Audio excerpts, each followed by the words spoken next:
plans d'une industrie et d'une ville en pleine forêt étaient terminés.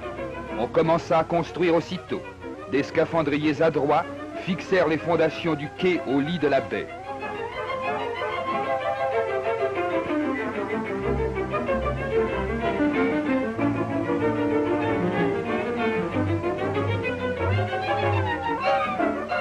Bientôt, le quai put recevoir les bateaux chargés d'ouvriers, de matériaux et d'outillage, d'aliments et des 1000 autres choses dont le centre nouveau-né avait besoin. D'énormes refouleuses, les bulldozers, tracèrent des routes jusque dans la forêt. On fit sauter des milliers de verges cubes de roc.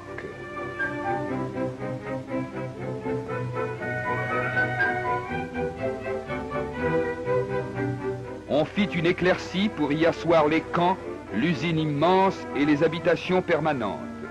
Bientôt, on commença le harnachement de la chute aux outardes pour en tirer de l'électricité.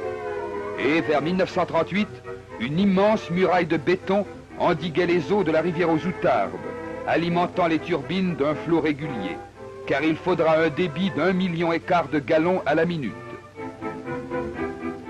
Pour amener l'eau du barrage à la centrale, les ingénieurs conçurent l'idée d'une auge en bois montée sur des piliers de béton. Cette auge, au diamètre de 18 pieds, est la plus grande jamais construite.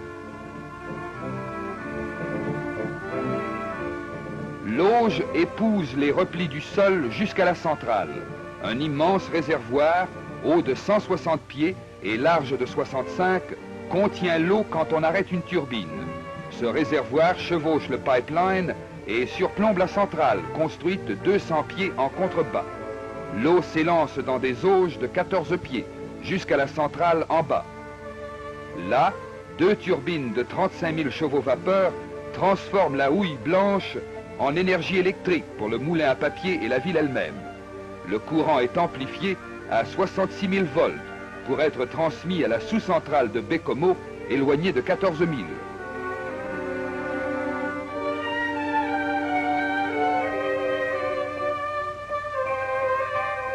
À la sous-centrale, 3 rangées de transformateurs réduisent le voltage pour les chaudières électriques et les moteurs à basse tension de l'usine.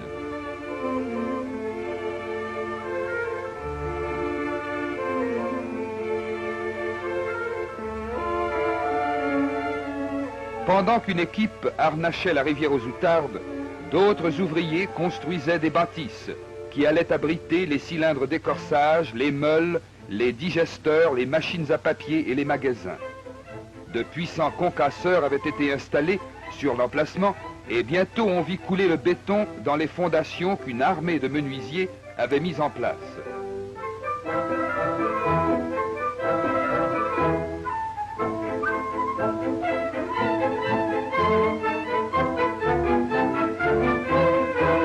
Avant même que le béton fût sec, les menuisiers préparaient des fondations pour les colonnes et les poutres. Peu à peu, les bâtisses prirent forme et les ingénieurs de l'usine se préparèrent à y installer la machinerie.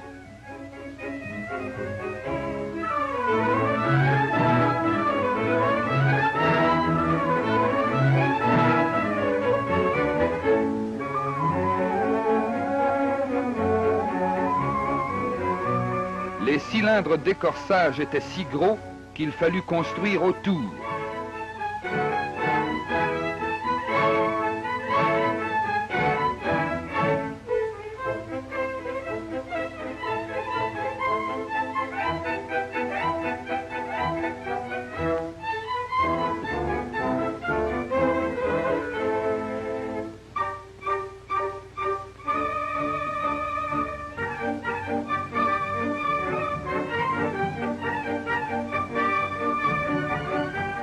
Puis les ouvriers métallurgistes s'amenèrent et la carcasse des bâtisses s'éleva. Il fallut hisser des sections préfabriquées et les river ensemble.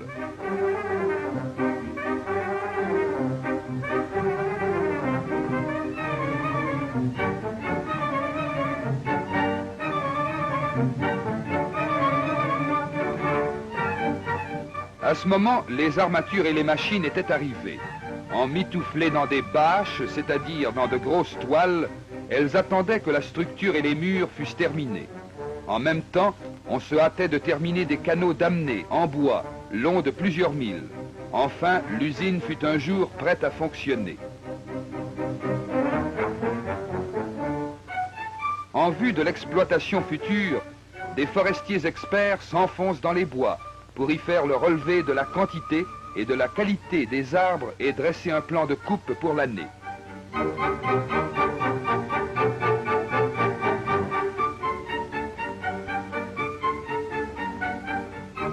Bientôt, le bruit des haches et des scies qui mordent dans le bois mou se répercute dans la forêt. C'est la récolte du bois de pulpe.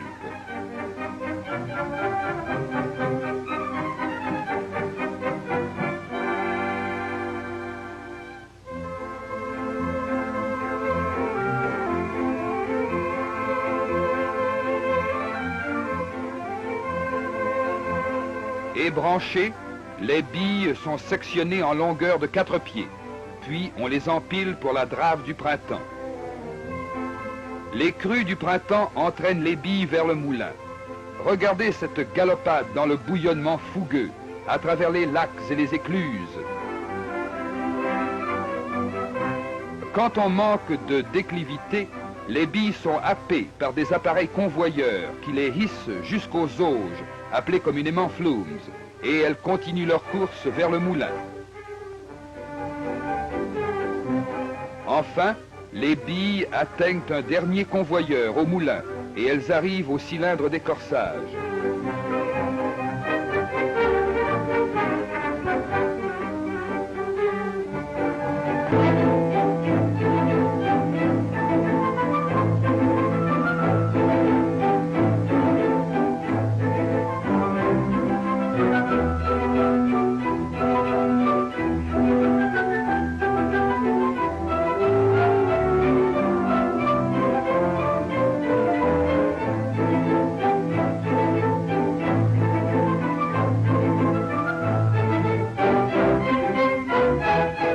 Par la rotation des cylindres, les billes se frottent aux parois les unes contre les autres, perdant ainsi leur écorce. Un jet d'eau continu amollit l'écorce et l'aide à se détacher.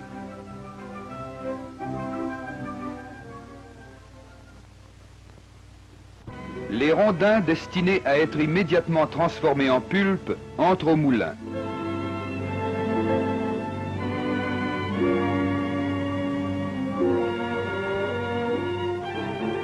Les autres sont empilés. Ces amas contiennent la réserve d'un an, soit 90 000 cordes de bois.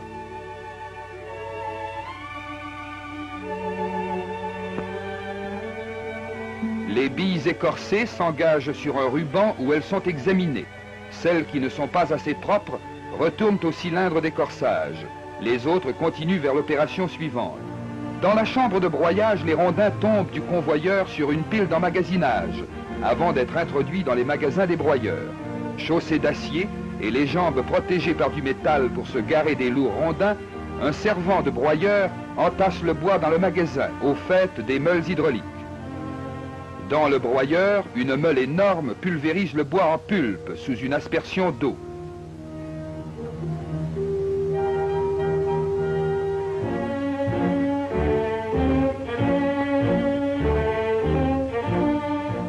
Quand elle s'échappe par le fond du broyeur, la pulpe n'a plus que 2% de sa consistance.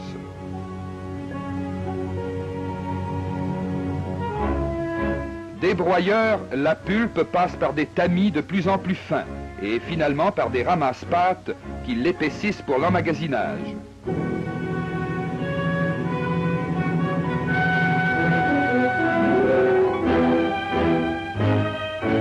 Pour fabriquer de la pulpe chimique, il faut préparer l'acide. Voici le four à soufre qui dégage le bioxyde de soufre. Le gaz est refroidi avant d'être aspiré dans les tours à lessive où l'acide se fait.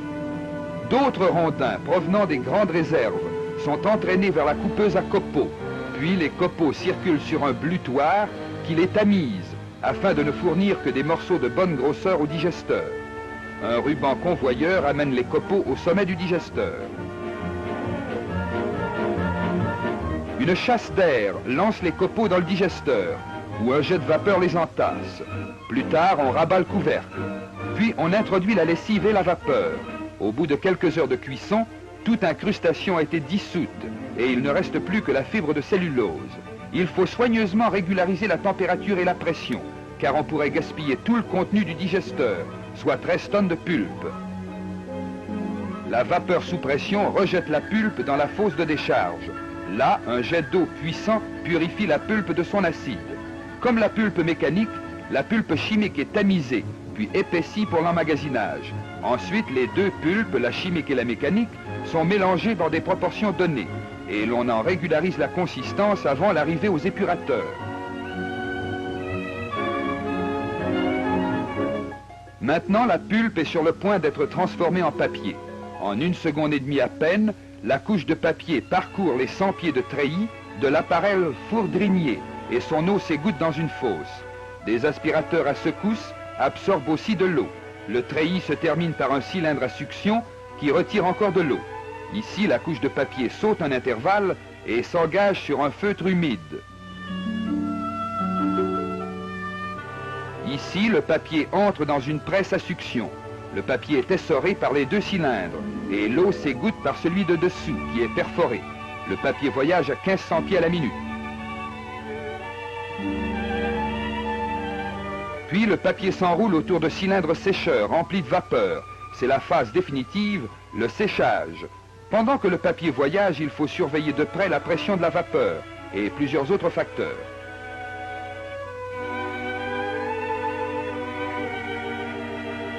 Enfin, le papier atteint la calandre, où il est repassé entre des cylindres d'acier et enroulé autour d'un mandrin.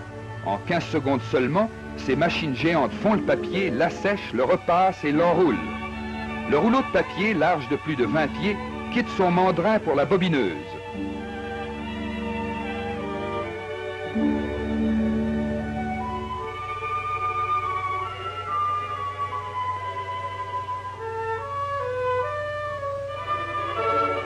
Comme il s'enroule à la bobineuse, il est rogné à la largeur que le journal désire.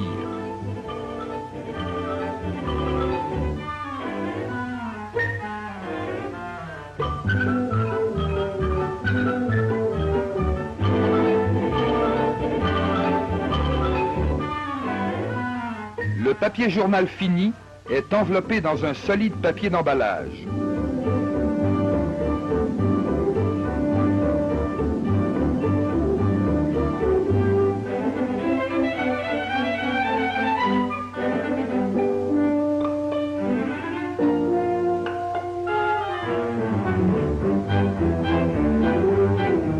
Poids, dimensions et date de fabrication sont inscrits sur une étiquette collée au rouleau, qui est transporté à un vaste entrepôt pouvant abriter 50 000 tonnes de papier journal.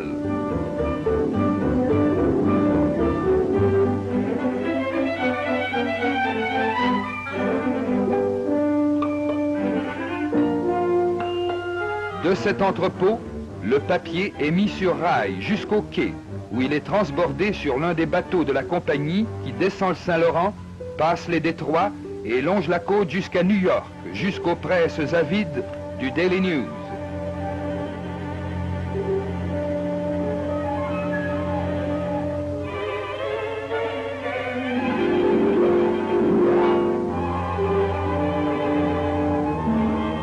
Ravissante Baie-Comeau, qui eût prédit qu'en quelques années, la forêt solitaire allait engendrer l'usine de papier journal la plus moderne et du meilleur rendement au monde? Personne n'aurait prévu qu'une communauté d'hommes, de femmes et d'enfants allait y gagner son pain quotidien, de la même manière que celle des villes turbulentes. La Baie-Comeau de naguère a été transfigurée. Personne alors n'entendait le tonnerre de la chute aux Outardes. Personne n'admirait les jolis contours de la baie. Les bateaux sillonnaient le Saint-Laurent depuis des siècles, en face de cette forêt vierge. Mais personne n'y faisait escale, si ce n'est quelques rares chasseurs ou prospecteurs aventureux. Ici, dans cette éclaircie, habitent les hommes qui ont déclenché et qui perpétuent une initiative qui est le dernier cri en fait de fabrication de papier. Ici, dans leur foyer, ils élèvent leur famille loin des centres civilisés. Comme les pionniers d'antan, ils sont confiants et amis du progrès. Ce sont des artisans adroits, et de l'intérêt qu'ils portent à leur travail découle la haute qualité du papier journal qu'ils fabriquent. Baie-Comeau est maintenant une ville modèle. L'ouvrier y habite une maison dont il est fier. Nulle ville n'a d'habitation plus coquette.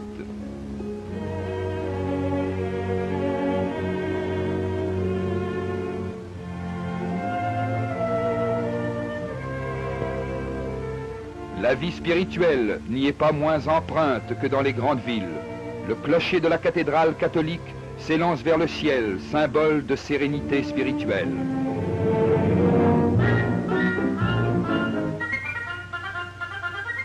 Si loin des centres populeux, les enfants n'en disposent pas moins de commodités scolaires égales à celles des villes, sinon meilleures. L'hôpital de Baie-Comeau a un personnel et un équipement tels que les citoyens dans cette solitude ne craignent pas la maladie.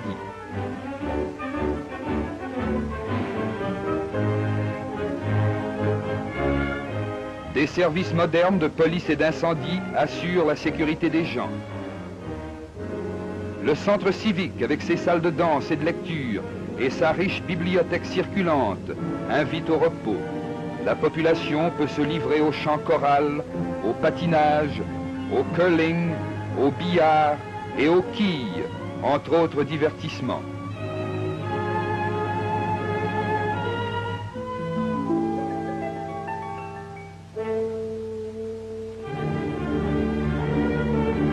Voilà donc Baie-Comeau, centre moderne de plus de 2000 âmes. Tous travaillent pour le moulin ou les uns pour les autres. Leur isolement les rapproche plus que ne leur ferait une grande ville. Leur subsistance dépend du maintien d'une presse démocratique. Ils sont à la source d'un service dont la mission est d'éclairer le peuple. Telle est l'histoire de Baie-Comeau, de la fabrication à bas prix d'un papier journal de haute qualité, dans l'usine de papier journal qui a le meilleur rendement au monde.